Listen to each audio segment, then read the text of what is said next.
12.42 volts on the battery source. When the system's powered up,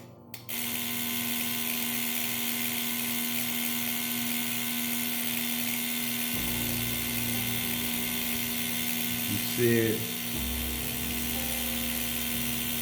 climb on the battery source side.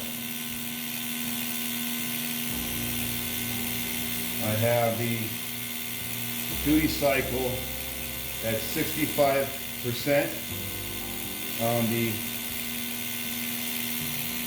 induction to the coil from the source battery at 80 hertz.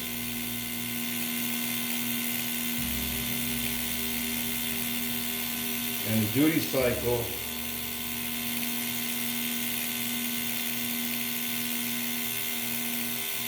so the duty cycle is 64% on charging the coil at 80 hertz.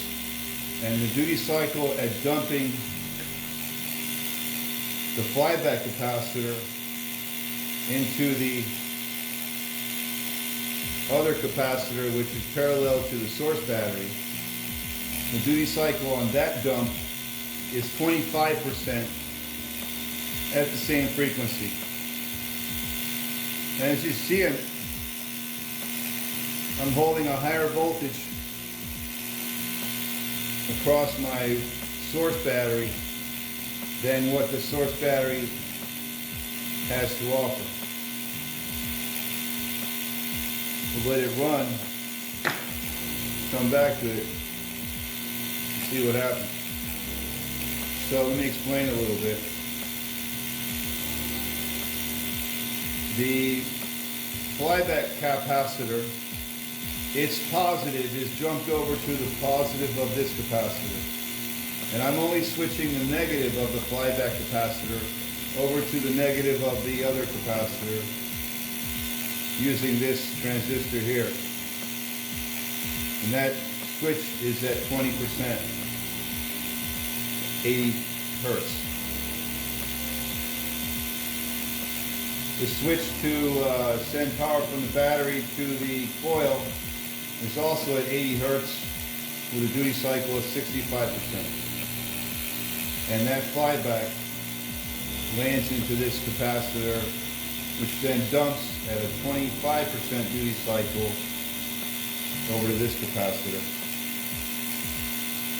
Meaning the duty cycle that to dump from here to here is shorter than the duty cycle to dump from here to here, from the battery to the flyback capacitor.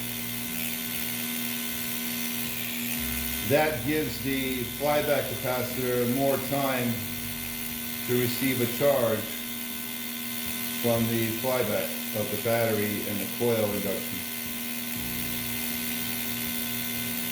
And the charging capacitor that charges off the flyback capacitor, it hits contact. Look, it's still going up in voltage. Wow, I'm impressed. You know, to have a higher resting voltage across your source battery than what your source battery is currently providing, I mean, that's a good sign to an efficient circuit.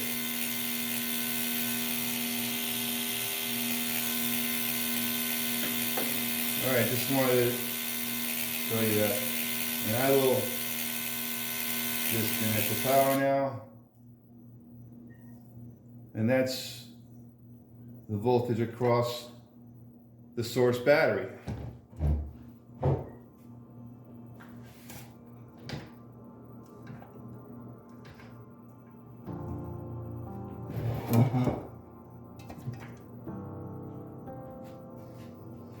About the same voltage we started with.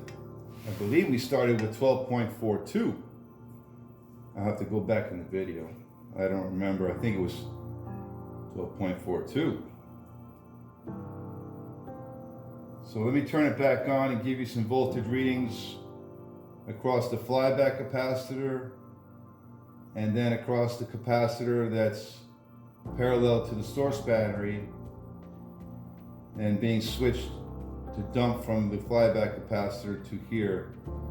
Kind of like the Bedini system, but at a much faster switching rate. Drop down to the original voltage there. I guess that residual 12.43 was coming off the parallel capacitor.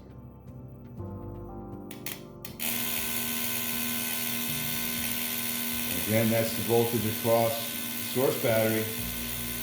I mean, I can't complain with that, you know. You have an increase in source power. Okay, let's make some readings across the flyback capacitor. I'm going to do that now.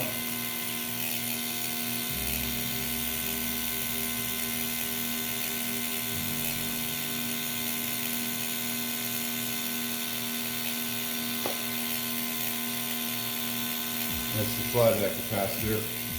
So that's the voltage across the flyback capacitor. Now if I lower the duty cycle on the, which I'm doing now, and you can see the voltage increase. So the duty cycle to dump from this capacitor to here, it's now 0.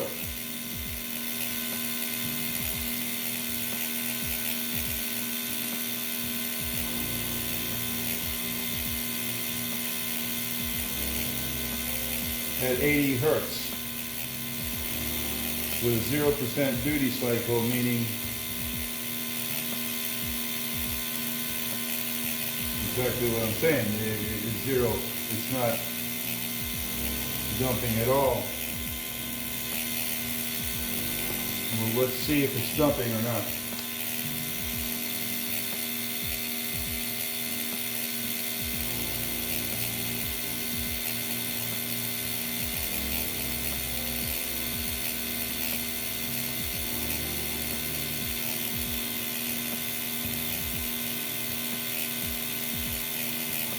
Well, it seems to be dumping.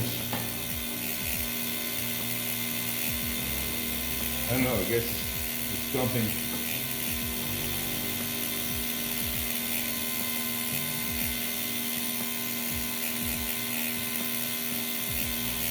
And now let's increase the duty cycle on the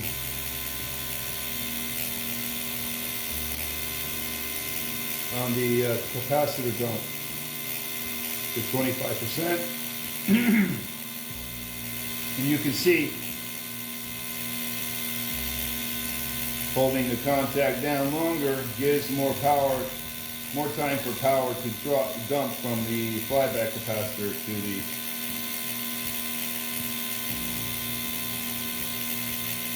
to the load capacitor, which is parallel to the battery. So it's kind of like helping the battery get the power from the flyback a little more efficiently.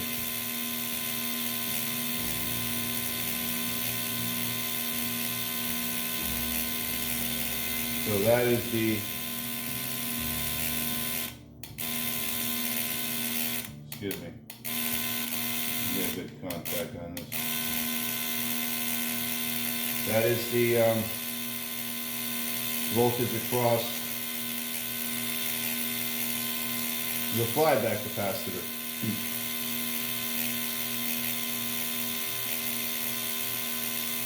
Lower the duty cycle on the cap dump and the voltage increases.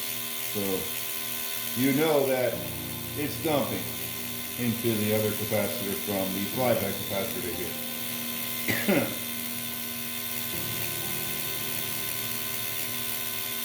I raise the duty cycle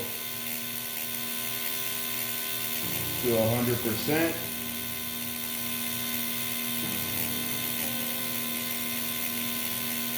Pretty much dumps the flyback at the same frequency as the flyback is occurring. or at the same duty cycle, or a longer duty cycle. I'm going to change this function generator to one where I can change the frequency on both triggers, both transistors. One transistor is controlling the negative channel to trigger this, and the other transistor is controlling the negative channel to dump the flyback from here to here, from the flyback capacitor to the battery capacitor. But I'm going to be changing this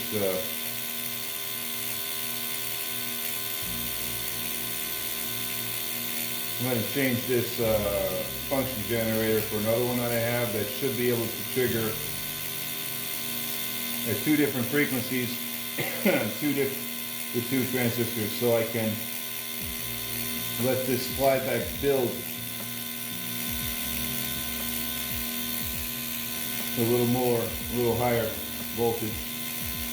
I don't know if that's exactly the greatest idea, because you can't. I have an 18-volt zener here on this. I don't know if you can see it.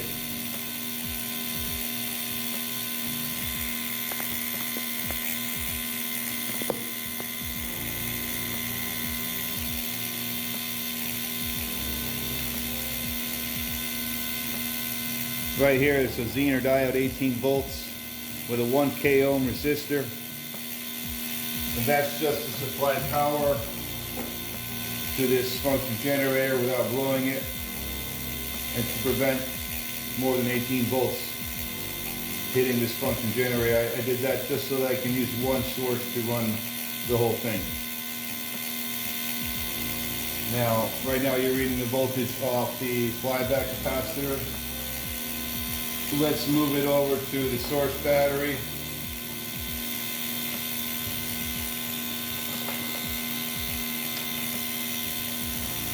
Again, flyback voltage 12.86 or so.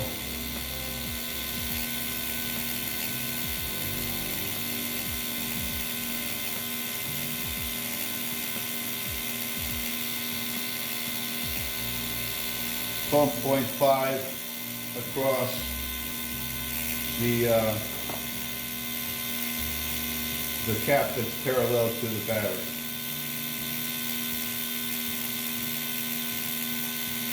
So, and again, the battery started at 12.42 volts. Turning off the power.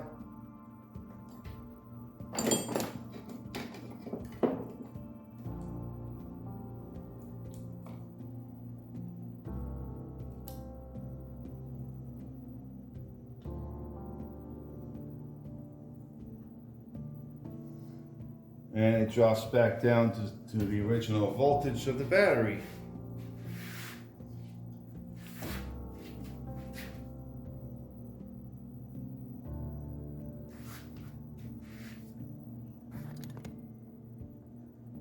So 0.42.